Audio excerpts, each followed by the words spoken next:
你找死吗？我给你一个机会，把人给我。可现在，你的命在我手里。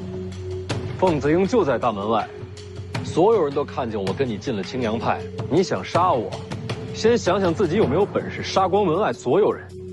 只要走了一个，徐骁就会带着北凉铁骑踏平青城山。杀了你，我即刻回京。我就不信徐骁能飞过来找我。不用飞，京城会把你全家绑给北凉。胡说！用你一家性命换徐骁收兵，一本万利。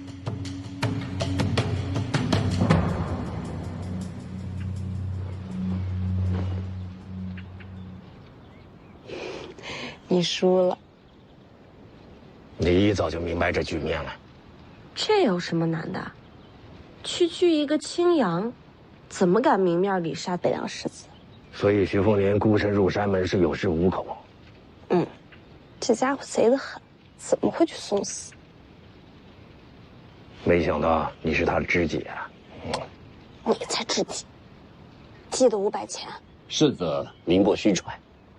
贪花好色吗？难怪他一直夸你。谁夸我？说什么呢？行了，人你交给我吧。京城那边就说我仗势欺人，皇室不会怪你。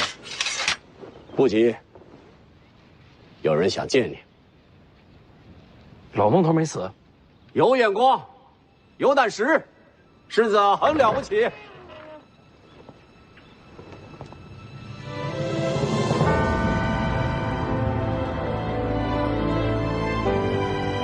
姑姑，凤年，姑姑，赵玉台，你认识？我躲在听朝廷底下好些年，徐骁夫妻每次来见我，他都守在边上。他是徐骁的人。你知道徐凤年他娘吧？王妃是府上第一个对我笑的人，我到现在都还记得。他娘姓吴，来自剑冢吴家，是吴家上一代剑冠。吴家的剑主都有自己专属剑室，与剑主一起长大。这么说，她是王妃的剑士，名为剑士，各司姐妹。难怪叫姑姑。姑姑不哭，不是哭，是高兴。当年我娘死后，姑姑就没了踪迹，莫非是被她囚禁此处？他是你姑父。那这是怎么回事啊？当年游历，你和他们相识，你这身份有许多人盯着，你的朋友就是你的弱点和把柄。我把他们带到青阳派，也是为了保护他们。是啊，徐哥哥，这里的人都对我很好。那老孟头去哪儿了？他们都悄悄地送去了北凉辖内，如今有了田地，过得非常的好。师傅说我有天分，如今我也是神霄派弟子了。你拜姑姑为师了？他拜在你姑父门下。可他不是皇室御赐的青城王吗？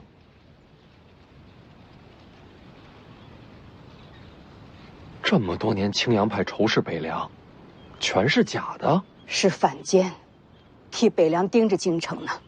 这事徐骁知道？自然知道。你们俩好好聊着，我去周围看看，免得让人瞧见。徐哥哥，我待会儿再来找你。我这些年做的事，稍有疏漏，就会天翻地覆。大将军不敢泄密，也是怕我遇到危险。真是大手笔。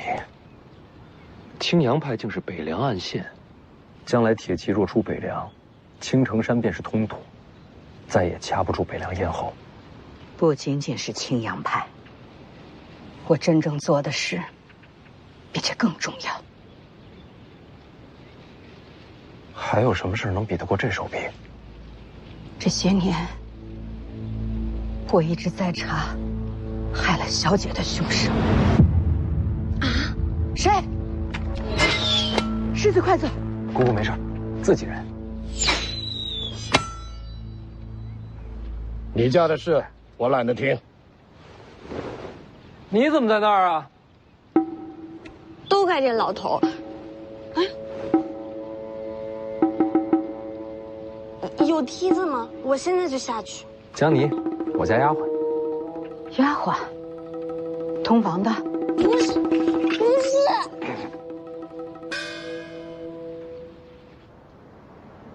这还没出来，咱们冲进去。不用了，李剑神跟江妮已经不在车里了。你是说？应该已经进去了。那就好。剑神在，世子可保无忧。哪个剑神啊？哪有第二个剑神啊？独臂的便是李淳罡。他还没死啊？还没。前辈见谅，我不是那个意思。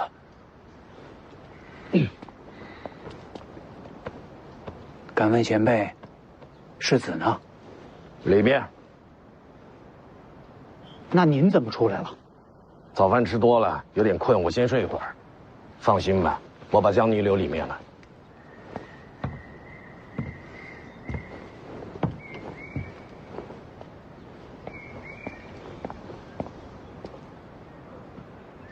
这把江妮留里面有什么用啊？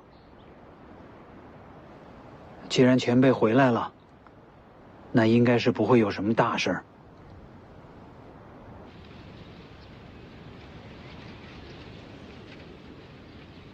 那我先退出去。不用退。姑姑接着说，我的事儿不用避着她。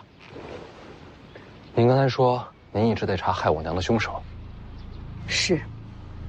小姐过世起，就一直在查。查出具体结果了吗？小姐离世时，奴婢和大将军才发现她身负重伤。可小姐不肯说出害她的凶手是谁。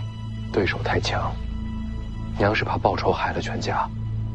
这些年，我一步步排查日子，细算因果，大概能猜出她何时受的伤。当年小姐曾独自进京，她的伤应该就是那会儿留下的。具体什么时候？那时正怀着世子。凶手人在京城，查出是谁了吗？还没有，一点细节都追查不到。可查不到，本身就是个大案。凶手权势滔天，才能在京城抹去所有线索。大将军让我在青城传出你姑父采阴补阳的好色名声。徐骁这什么路数啊？大将军有话让我转告。他说，你不愿用大将军的方式接手北凉。是。那些山匪，世子杀了吗？杀了。换做大将军，他也会动刀杀人，为亡魂复仇。那些山匪是他安排的。是。官府四面围堵，就是将他们逼到青城。这些人是为世子施刀锋的。大将军还猜到你会孤身闯宫，他事先就说过，这心机手段和他行事并无二致。他说你想走一条新路，可到头来都在大将军为你铺好的路上。我知道世子始终记恨大将军不肯追查小姐的死因。世子，你要明白，此事牵连甚广，必须保密。我明白的。大将军说，你不愿杀人，可事实证明，该动刀的时候，你一样不会手软。世子和大将军，其实本质是一样的人。不，我和他不一样。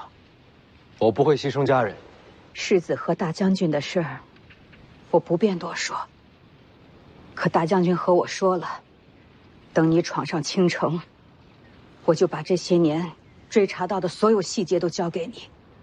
从此以后，无论多少年，哪怕我和大将军都不在了，可你一定要追查下去，替小姐报仇。他不说，我也会查下去。世子，稍等，我去给你拿些东西。好。抓得太紧了。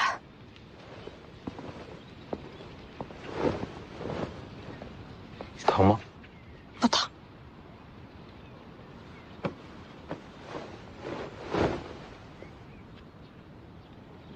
对不起，你怎么也不很疼啊？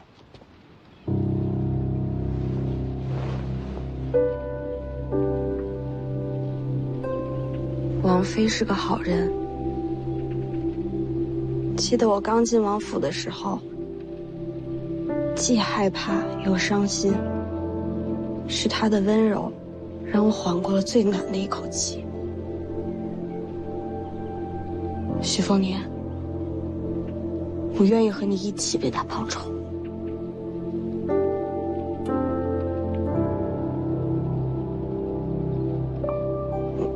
但我和你还是照样势不两立的。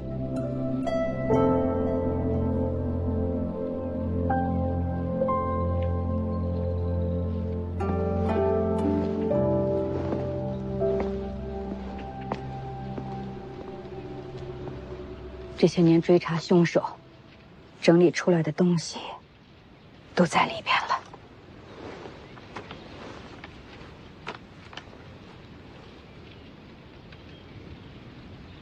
姑姑何时嫁给了吴灵素啊？在入神霄派之前就嫁了，当时有了世珍，她和世子差不多大。人在哪儿？在京城。你姑父被封青城王，受命与北凉抗衡，说起来权势不小。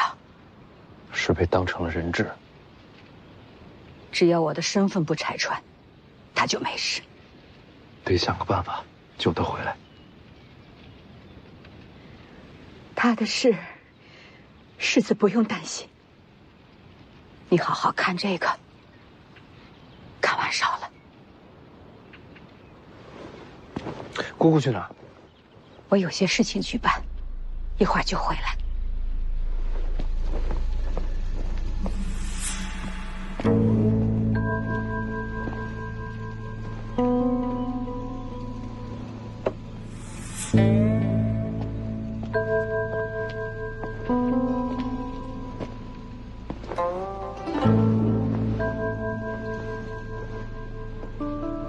要不你读给我听，还是一字一文？你疯了吧？你姑姑隐姓埋名查了这么多年，多重要的事你让我来读？没事儿。你自己看。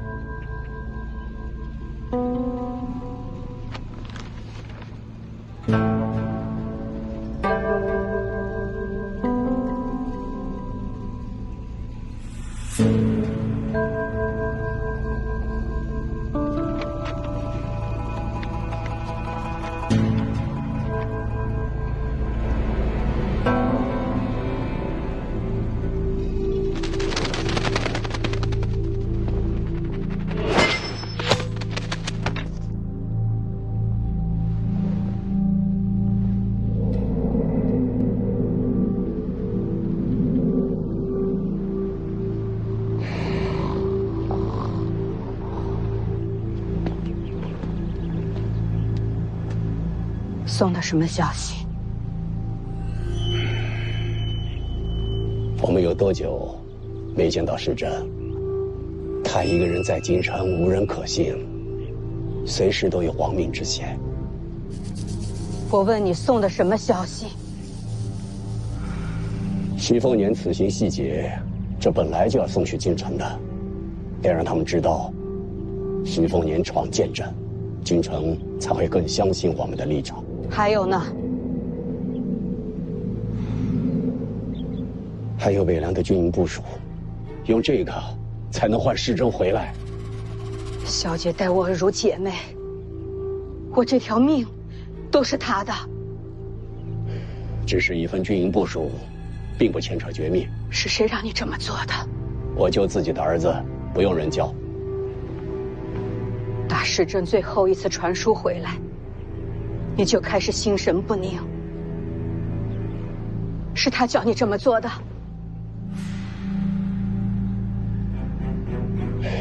世珍也是想逃离险地，和我们团聚呀。世珍在京城有没有投效皇室？当然没有。那就好。你就不想救他回来？你真的要为北凉献出儿子的命？大将军已经启程前往京城。他跟你说过要救世珍回来？没说过。那你怎么信他？如果这次京城之行，大将军没有带回世珍，那我就亲自入京，救回儿子。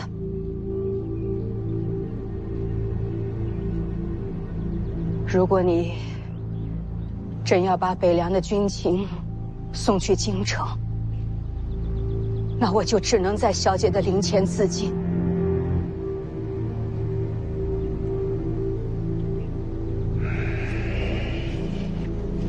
好吧，我不送信。这些事不要讲给世子听。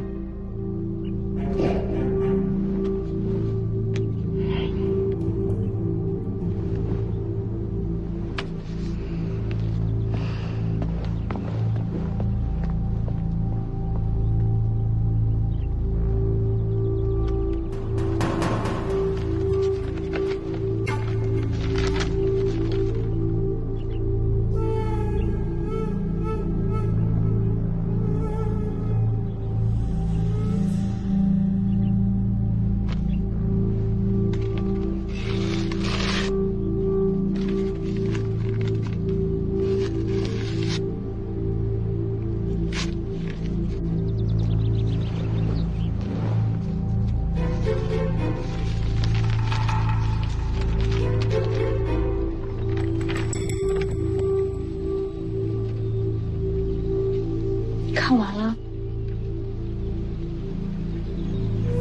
要害我娘的是黎阳皇室。不是没有具体线索吗？这上面记载了我娘进京的具体时间。2个要点：一，刚怀了我；二，当时京城正要为徐孝封王。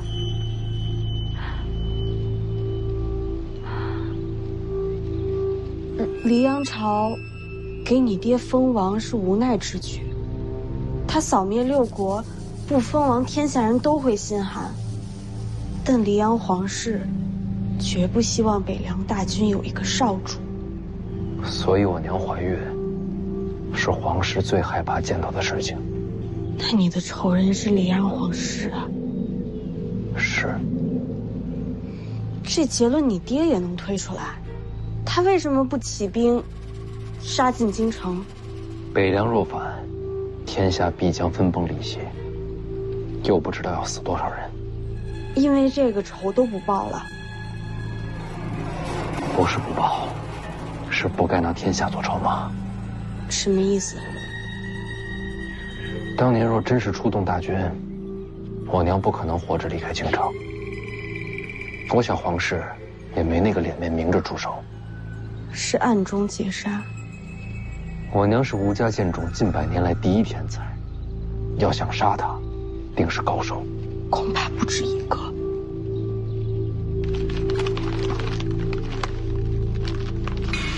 我会把当年伏击过我娘的人一个一个找出来，亲手斩下他们的人头，祭奠我娘。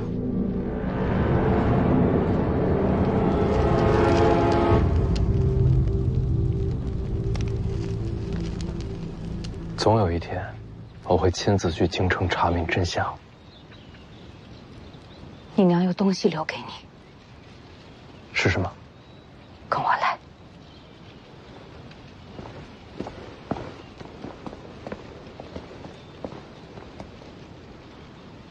我在这儿等你回来。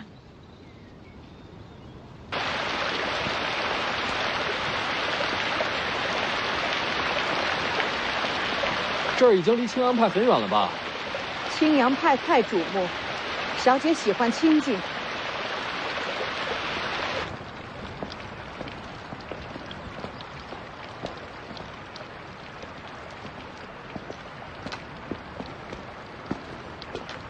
这是什么？我和小姐出自吴家。我知道，吴家剑种曾是天下剑道之宗，早就不是了。李淳罡、邓太阿、剑九皇，天下用剑强者层出不穷。吴家气运上已然输了半筹。毕竟底子还在。有底子，也有规矩。当年吴家不许小姐和大将军相近，小姐和吴家决裂，白马走辽东，两人才走到了一起，也才有了世子。吴家一定气疯了。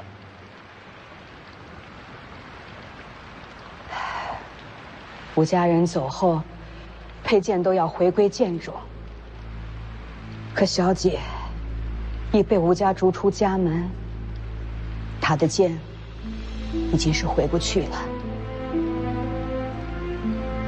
所以我把小姐的佩剑就封在此处。小姐走之前和我说，世子若是选择习武，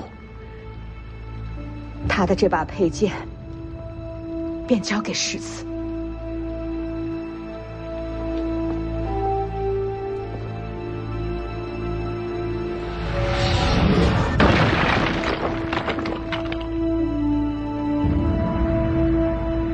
北凉纵横天下，小姐手中剑曾让天下英雄低头。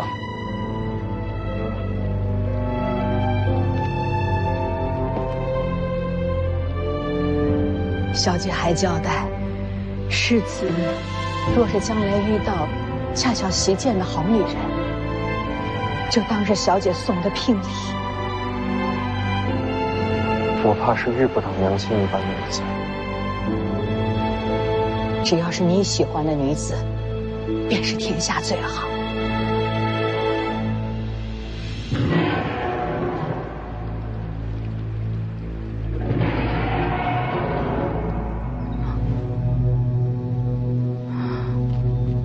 山里的大家伙，你就是小雀儿。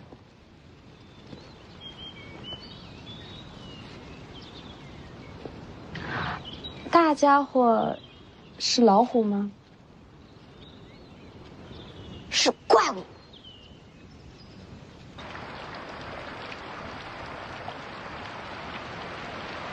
说是怪物也不为过。它是青城山的一只异兽，名为虎魁，凶悍无比。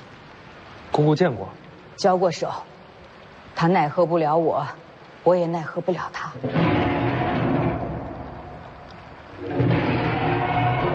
是在争斗。奇怪了，青城山并无野兽能与它对敌。徐凤年，等会儿就回来了。徐哥哥人挺好的，还教我吹叶子。当时我就想过了，有机会要亲自做个媒，给他找个好姻缘。不过现在有你了。等一等，什么就有我了？跟我有什么关系啊？也没替他找的合适的，就是可惜，总觉得他该配天上仙女。走吧。这就走了？小雀儿，要不要跟我们一起？徐哥哥，我刚才已经把你的事儿放下了。放哪儿了？所以我就不能跟你走了。啊，留这儿也好。这次时间太紧，等我出行回来再来找你。好，我等你。一言为定。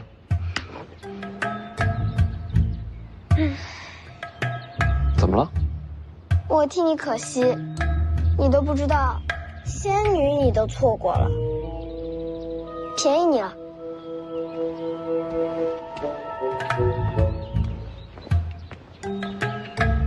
我错过什么了？怎么就便宜你了？别问了，这是你娘给你的。大梁龙雀，我娘的佩剑。你不是学刀的吗？这也是我娘给我将来媳妇的聘礼。拿剑做聘礼，有点凶险吧？给。你干嘛？你是我丫鬟啊，你不替我捧剑，还我自己拿着啊？是这意思？不然呢？没不然。你姑姑呢？姑姑不能送我出去，不能泄露我和姑姑的关系，要让天下人觉得我与青阳派为敌。我明白。所以你也不能从大门走。我进青阳派，背个剑匣子出去，说不过去吧？所以呢？所以你从侧门走，从林子里绕到前面山路去，我让马车在拐角等你。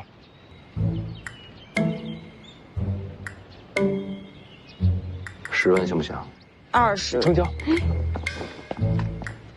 我是不是要少了？不对啊。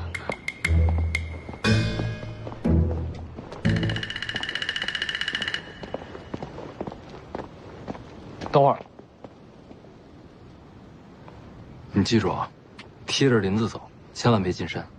我又不傻，能不认路吗？你记好了。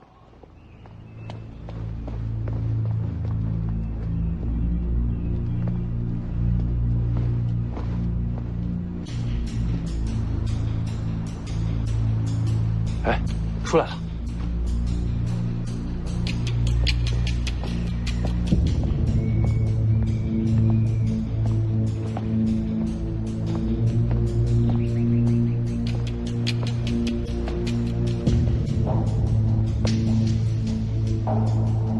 今日所赐，徐凤年铭记在心，你且等着，终有一日我会重返京城。让他走吧。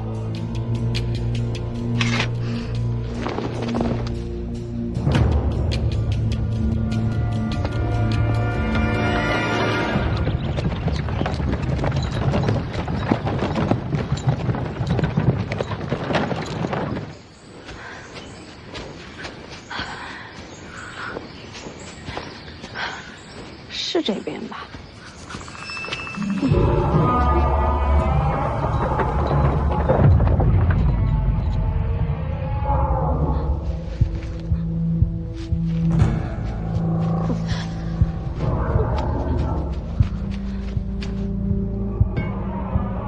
听着吼声，像是遇到了绝境。奇怪了，这什么怪兽，敢和虎魁争斗呢？韦爷青娘，随我进列。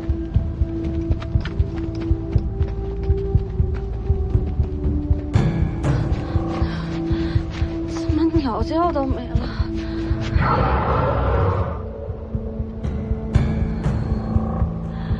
徐凤年。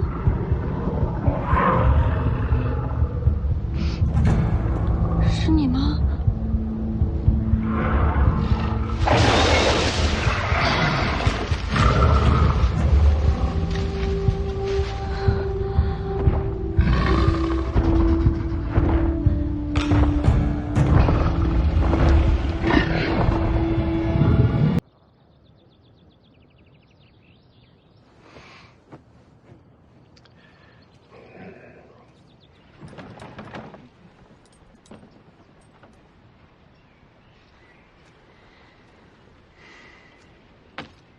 信任的都跟进林子了，不信任的都留下了，也包括你自己吧？世子不信我很正常，本来我也没什么忠心可言。那你为什么还要做他的护卫？你不也是？说起来，大家留在世子身边，都是各取所需，我觉得我们应该互相照应些。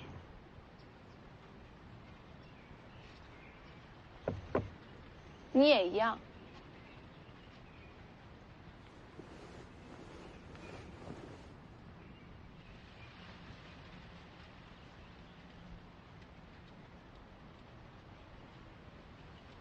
我当然没忘了剑神大人。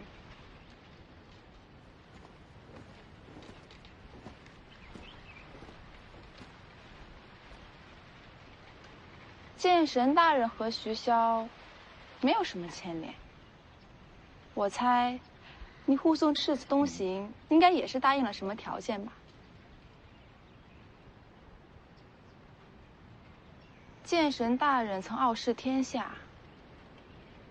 您知不知道有门功法叫白帝抱朴诀？不瞒前辈，小女子投效徐家就是为了这套功法。若先生记得这个，淑修愿改投前辈门下。滚开！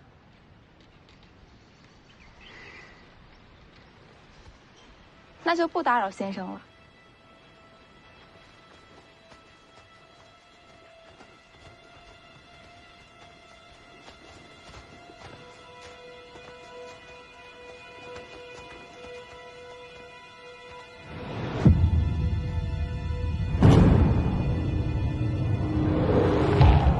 有猛兽经过，江宁，不会遇险了吧？应该不会。你就不怕我把这些话告诉徐凤年吗？随你怎么说，你有想要的东西，他们只会更放心。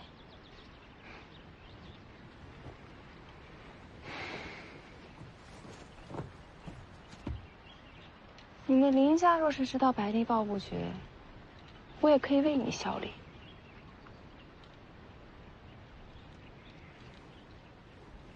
我叫吕钱塘。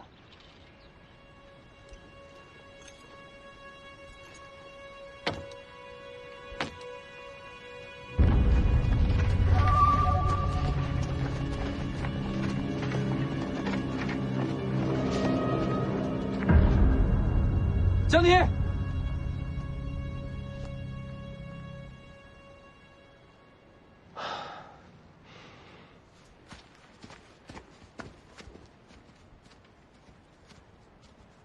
没事吧？你看，怎么了？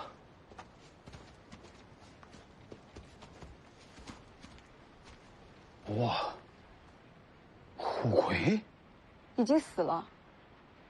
也不知道是什么杀了虎魁。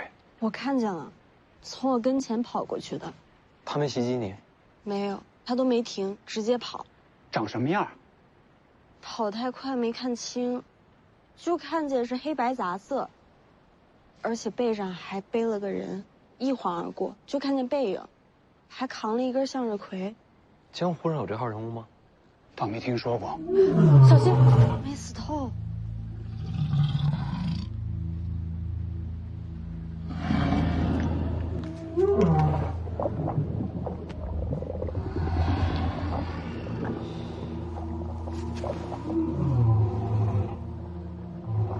是母兽怀胎，幼兽就要出生了。真是千载难逢的机遇。虎魁出生，睁眼看到的便认作父母。若是幼兽第一眼看到世子，便能收服此等怪兽。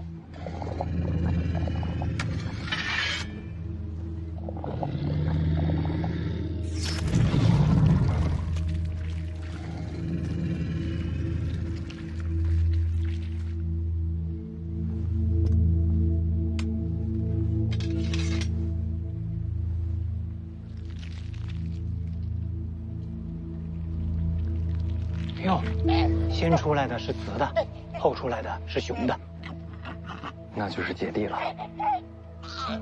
他马上睁眼了，让他看到世子。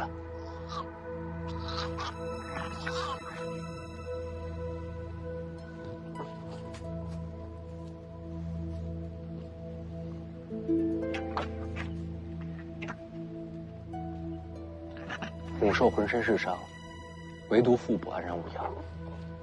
他一直拼命护着这两个孩子。魏爷爷，天机气运，都可以靠实力争夺，但母亲不该被夺走。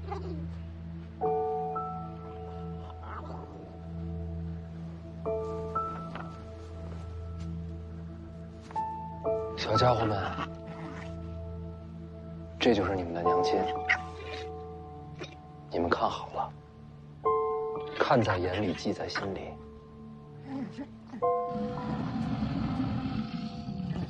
千万别忘了。他的眼睛。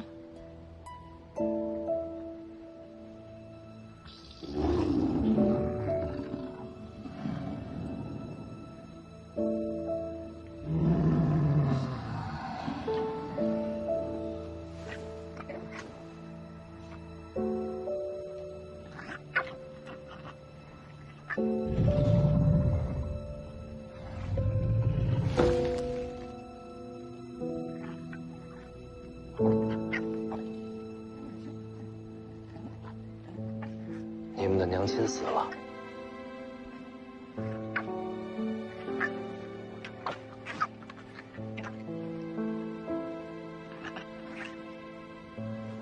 还真把世子当亲人了。我可不是你们爹啊，千真万确，没骗你们。哎，这么凶！这个不能咬，这是自己人。天意使然，这两只虎魁天生就应该跟着世子。总要有个名字吧？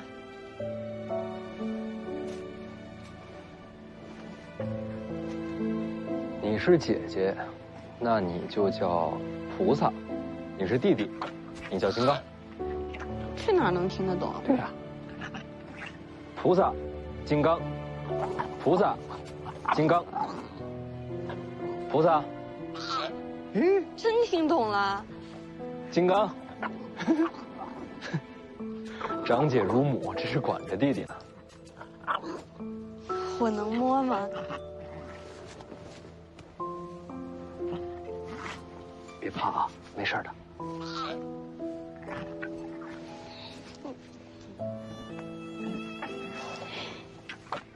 这么小就有鳞片了。哎，他们的母亲是双脚，他们为什么是独角？颜色还不一样。长大了就会长出双脚，颜色也会变化。世子，虎魁浑身是宝，鳞甲做成甲胄，刀枪不入，不比富强红甲差。把它埋了吧。什么都不要。他把2个孩子托付给我，足够了。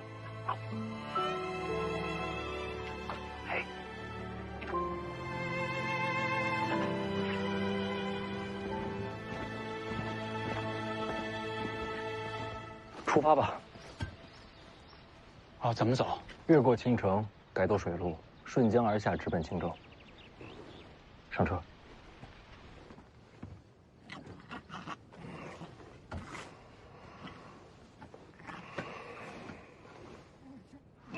嘿，哪来的小虎魁啊？嘿嘿，倒是有胆气啊！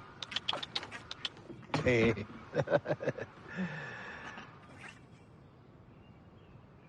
看什么？好剑。徐骁说了，不能给他剑。你娘的大梁龙雀，这你也看出来了？小丫头，你别紧张，这剑女娃子用久了不适合我。哦。哎，你不去跟你姑姑道个别吗？该说的都说过了。水路东行，便是青州。千万小心靖安王赵后。在北凉时，我已领教过他的手段。当年老皇帝过世，八龙夺嫡，靖安王只差了少许，便能坐上至尊之位。此人心机深沉，经纬韬略，未必就输给黎阳的皇帝。姑姑放心，有北凉35万大军在，赵恒不敢杀我。希望如此。靖安王，我倒真的有点期待，这位是个什么样的人物？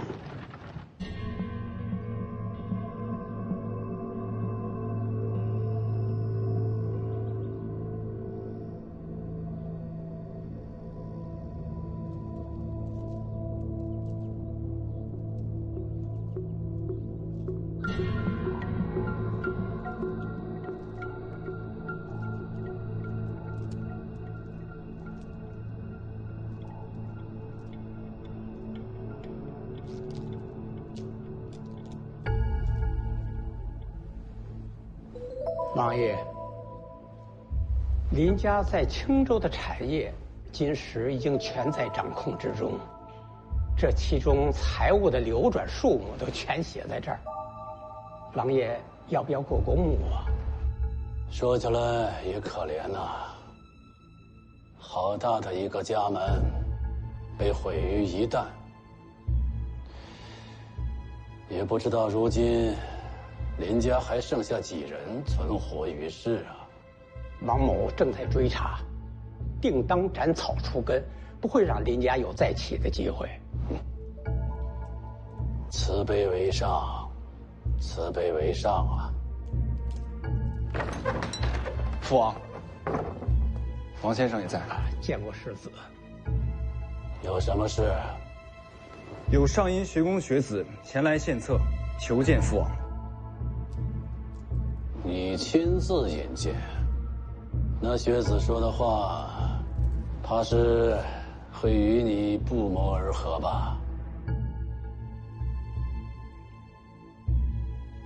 算了，把他带过来吧。是。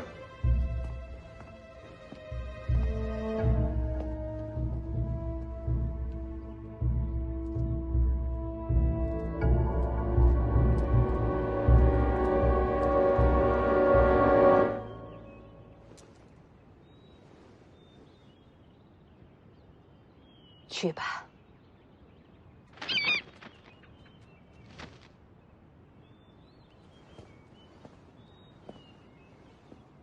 飞去北凉的？是。有人收到剑穗，自然会赶到青州，危急时为世子后援。徐凤年如果没有闯青阳派呢？世子若不曾闯青阳派，就说明是审时度势、谨小慎微的性子，也就不会在青州有大麻烦，这支援兵也就不需要了。徐骁连自己的儿子都要这么试探，临事关头方见本性。世子没有让我失望，不愧是小姐的孩子。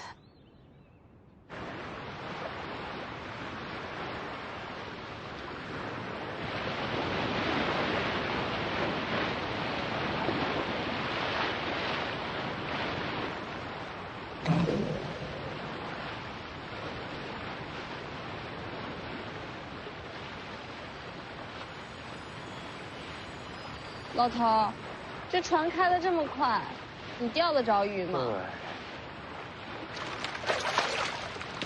这都行。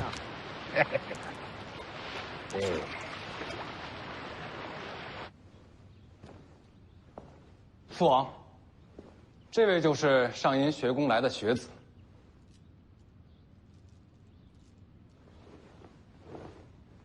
赵凯见过靖安王。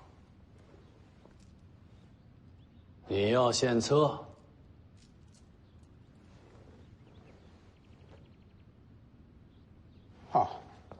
王某还有事要做，不如先行告辞。王先生，一起听一听。你说你的。靖安王入主青州，将近20年载，可曾想过更进一步？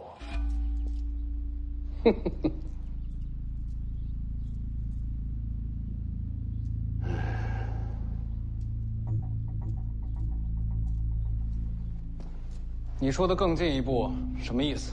朝廷让靖安王入主青州，是为了挟青州水师之威震慑北凉。若北凉灭亡，靖安王自是奇功一件，怎能不扶摇直上？北凉35万大军，谁动得了？想灭北凉，无需大战，杀1人即可。杀谁？徐凤年。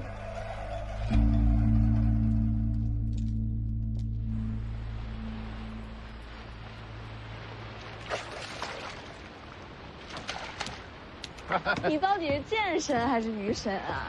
这钓鱼比捞鱼还快。我啊，这是借钓钩为剑，这不是钓鱼，而是刺鱼。你武功真的很高，还行吧？到底多高？想拜师了？为什么不能给你见？我败给王先知之后，我再未持剑。徐骁以为我心里面压了屈辱和战意，他担心我一旦持剑，会控制不住，大开杀戒。你会吗？不会，因为徐骁并不知道我不持剑，不是因为战败，那是为什么？那是因为有一个人死在我眼前。女人？她是你什么人啊？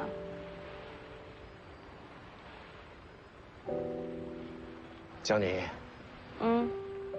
知道我为什么想收你为徒吗？因为我天赋很高啊。不仅仅是因为天赋。还有什么原因？你跟在徐凤年身边，就像当年他跟着我一样。我想教你学剑，是想让你的武功强过徐凤年，这样他就不会对你视而不见。就算有一天这小子跟我一样疯了，你也能制住他，不让他犯下难以弥补的大错。你说的那个女人，难道是被你？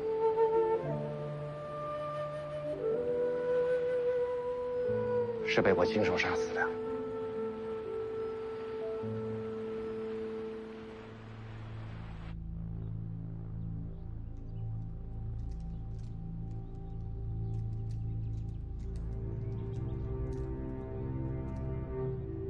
父王，您觉得呢？有言惑众罢了。可他说的没错呀。杀了徐凤年，徐骁必反。徐骁反，未尝不是好事。天下大乱，好处何在呀？大乱方能大治，乱世之中，王爷才有机会再去争一争那至尊之位啊。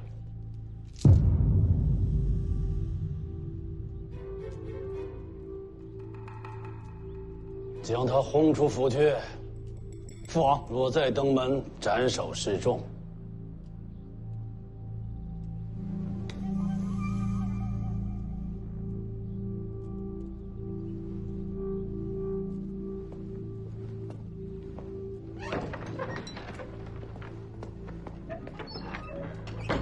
这孩子眼睛里的野心和我当年一模一样。世子受王爷教诲，自然少年有志。我说的是那位赵凯。哦，一个学子而已，野心再大，他又有何用呢？可巧的是，他也姓赵。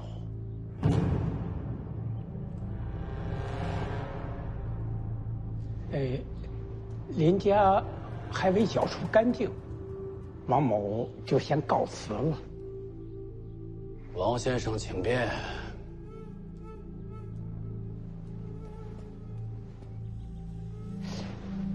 徐凤年就要到青州了，王爷真要放了他？心有善念，慈悲为怀。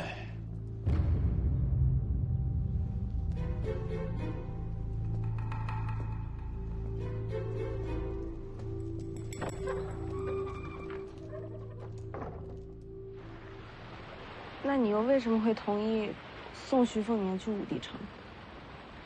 哎，好了，你别问了，我跟徐骁的交易不能说与人听，除非你愿意做我弟子。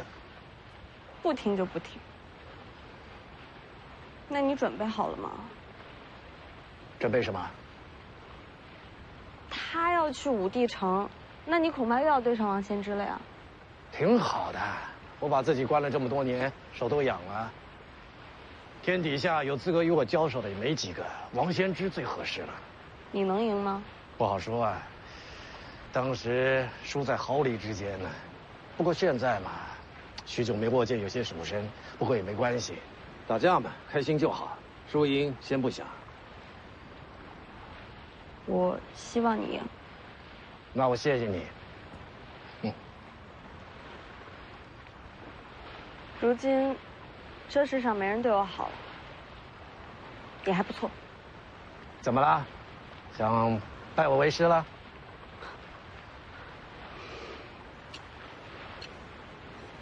给你，借你的，打完架立马还给我。你要把神符借给我？你认识？一眼就看出来了。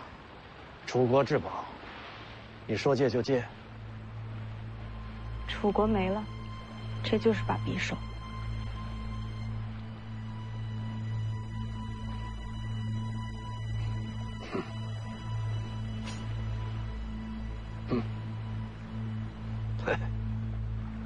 你不会要打开杀戒吧？你放心吧，不会的。算我欠你的，想想，要我怎么还？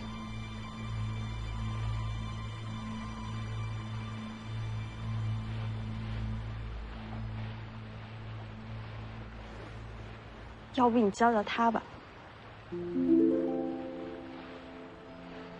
我的人情就这么用啊？嘿，还不是怪你。自从那天晚上你说了他几句之后，他再也没让我读过秘籍，害我少赚好些钱。你赶紧指点他一下，说不定过了这一关，就又让我读书了呢。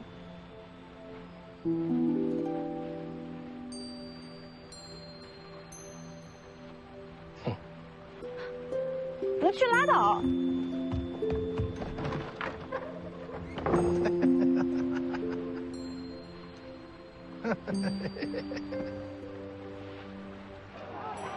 父王常年安逸，胆子都变小了。没有京城之意，擅自杀北凉世子，总有些顾虑。大好的机会，放过了可不成？拜山校尉先，世子该为王爷解忧。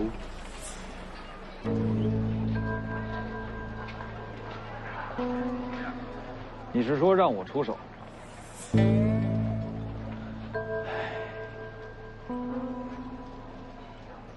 也不是不行，只是徐凤年出了北凉，身边怕是有高手护卫。世子，看那边。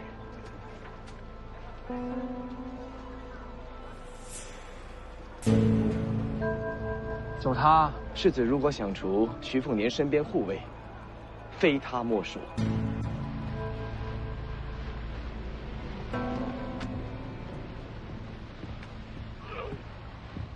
小子，前辈，哎，别过来！哎，别咬我！别咬我！停一停，别傻看着呀！金刚菩萨，回来！还有，金刚，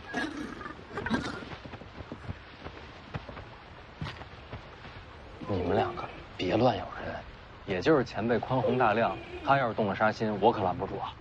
嘿嘿，别拐个弯求情了，我还不至于对这两只小家伙动手呢。那我替他们谢谢您。你这小子也真是踩了狗屎啊！再过几年，这两只小家伙都可以顶个一品高手了。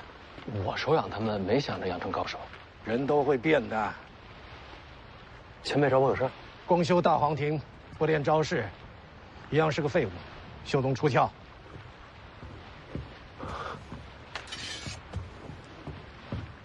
前辈要指点我。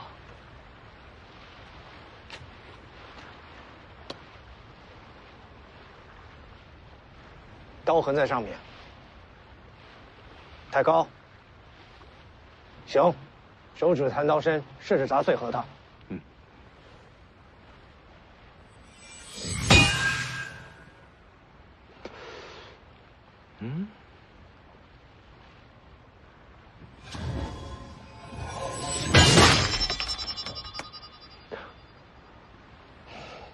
这核桃甲板不能留痕迹，再来。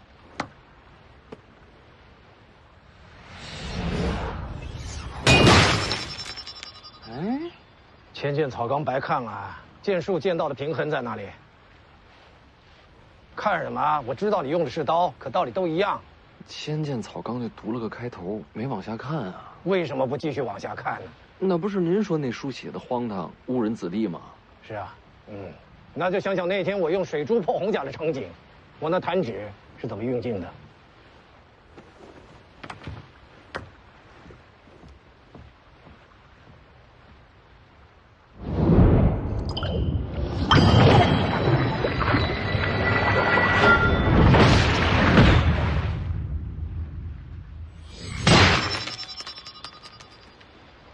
好好磨练吧，就你这悟性，怕是够悬。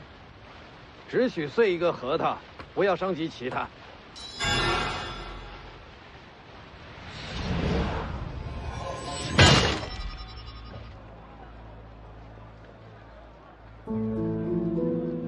世子可知吴家剑种？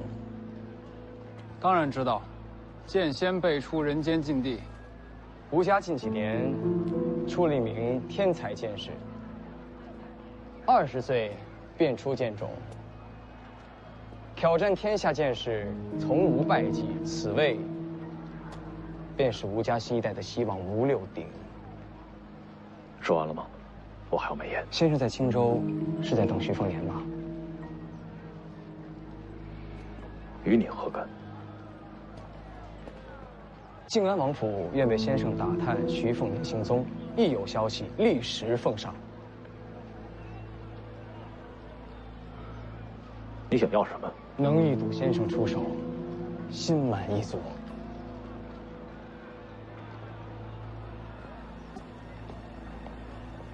这吴家人为什么对徐凤年出手？徐凤年的母亲曾为徐骁反出剑种，如今新一代算旧账了。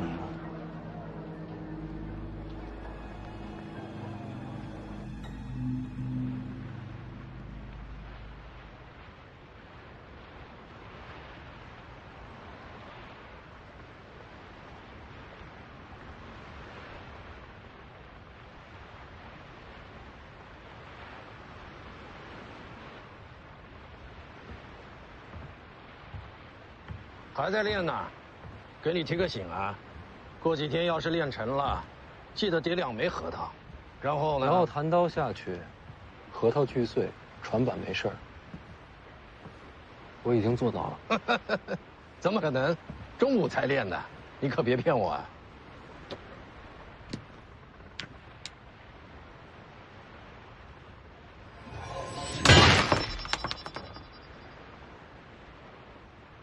你小子倒是有点悟性啊！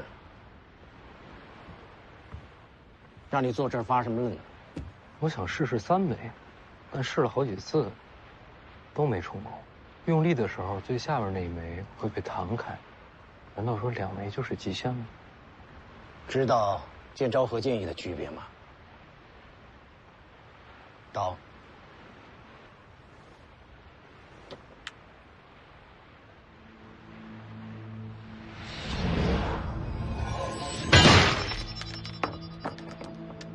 刀没动，怎么碎的？这便是剑罡。光看没用，把春雷悬在袖东下，细心感受何为剑罡。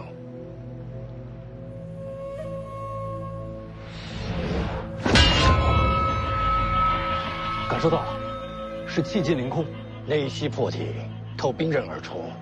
剑罡本质上就是真气的运用。以你大黄庭的功底，多练几次也能试出来。那这剑罡可比剑招厉害多了，剑招可没这效果。刀再放。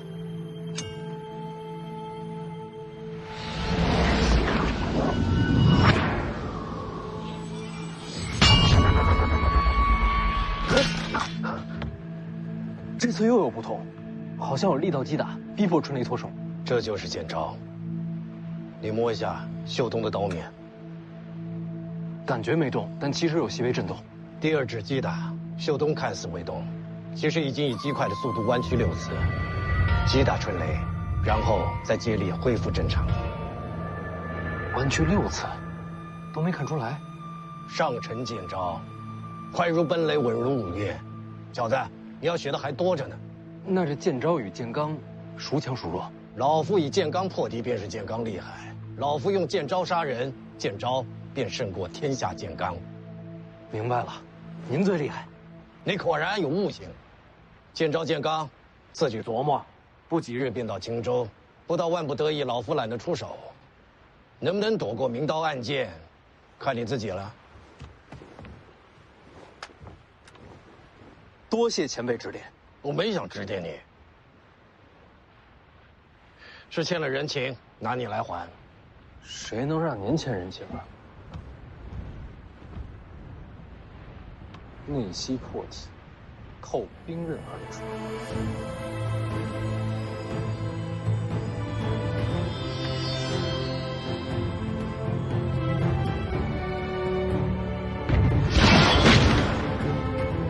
前辈，我练出剑罡了。你那是刀罡，有道理。就这么点力气，杀只鸡都不够，慢慢磨练吧。这小怪物，修行的速度比老夫当年还快。